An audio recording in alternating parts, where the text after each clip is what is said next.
up, all my fight fans? So, with this whole Francis Ngannou and contracts and all this other stuff that's been going on, and of course, there's been a lot of talk regarding a fight with him and Jon Jones. There's one thing that they've been actually making a lot of comparisons to. I've been hearing other outlets, other people talk about how Jon Jones would have probably annihilate Francis Ngannou, how he would completely just destroy Francis Ngannou, how even Dana White had actually said it in the press conferences that the fight would have gone the exact same way with Ciryl Gane. Just like the way Jon Jones handled Ciryl Gane, it would have gone the exact same way with Francis Ngannou.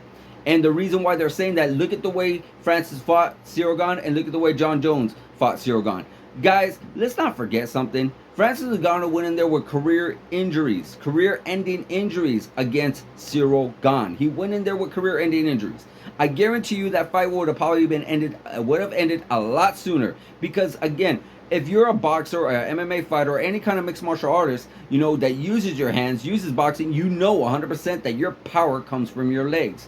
Your power definitely comes from your legs and your hips, your back and your shoulders. It comes from all of that, but a lot of the power, majority of it, does come from your legs and your hips. The way, if you put it all together, you can generate as much power. Francis Ngannou went in there with no legs. Francis Ngannou went in there with no power, 100%. Whatever power he was able to have, it definitely was just enough to keep Ciryl Gane at bay and keep him guessing. That's why he had to use his wrestling. That's why he is not very good. You've already seen the wrestling that he had, the technique that he had. He 100% does not have that. He does not have that.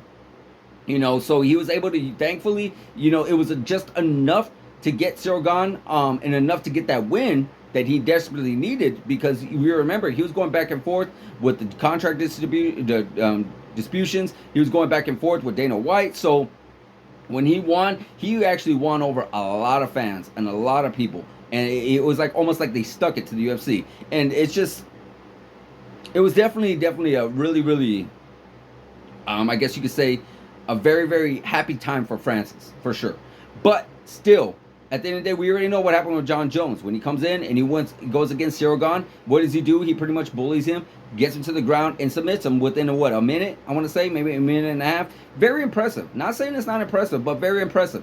But you're looking at a guy who was very injured, who was going there with career-ending injuries, who was able to wrestle him, who has next to no wrestling, has no college degree in wrestling, has no background in wrestling, and was able to take down Ciryl Gane. But yet, you go up to Jon Jones, who does have some kind of really decorated wrestling background, who has been known as to have really good wrestling skills, who's been in there with high-level wrestlers himself.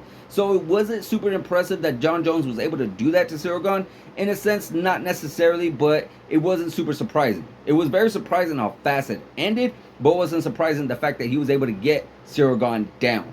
So, of course, yes, the most impressive victory out of them two would be Jon Jones. But we got to remember, Francis Ngannou was hurt going into that fight. Maybe the fight would have been a lot different if if Francis Ngannou wasn't as hurt.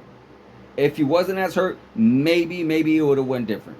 But yes, at the end of the day, would have it gone down the same way? No, I do not think so. I think it would have been a little bit more of a difficult fight. I think it would have been a little bit more of a challenging fight, because you also got to remember, Jon Jones, he's a very smart fighter. He's a very smart fighter, and he went in there knowing that there really isn't a whole lot of risk going there against Ciryl Gane. He doesn't have no wrestling, and he doesn't necessarily have crazy knockout power like Francis Ngannou does. Like, he has power to actually hurt you maybe and like stun you just a little bit, but he doesn't have that one punch knockout power.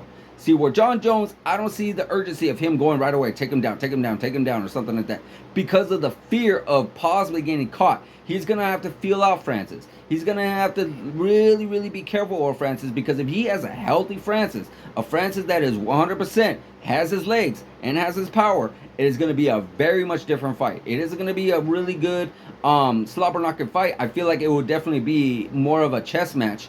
I don't see these guys trading punches, because Jon Jones, very skillful, very tactical, but doesn't carry a lot of power where Francis Ngannou does. Where Francis Ngannou isn't really much of a wrestler, where Jon Jones is, it's going to be a very much of a guessing game if those two were ever to fight.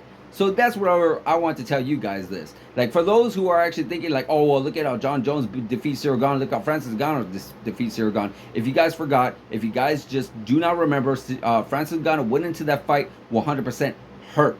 Career-ending injuries. but he is still coming back. He is still going to be fighting. I am not like trying to say like, oh, protest against the UFC. I love the UFC. I am 100% a big fan of them. I love the way they're doing the shows now. You got some really good fights coming up. It's a lot of action to happen, but just the way they're handling the whole Francis Ngannou definitely does bother me. It does bother me just a little bit. So guys, let me know what you guys think in the comments. Like, subscribe, hit that notification button, and I'll see you guys in the next video.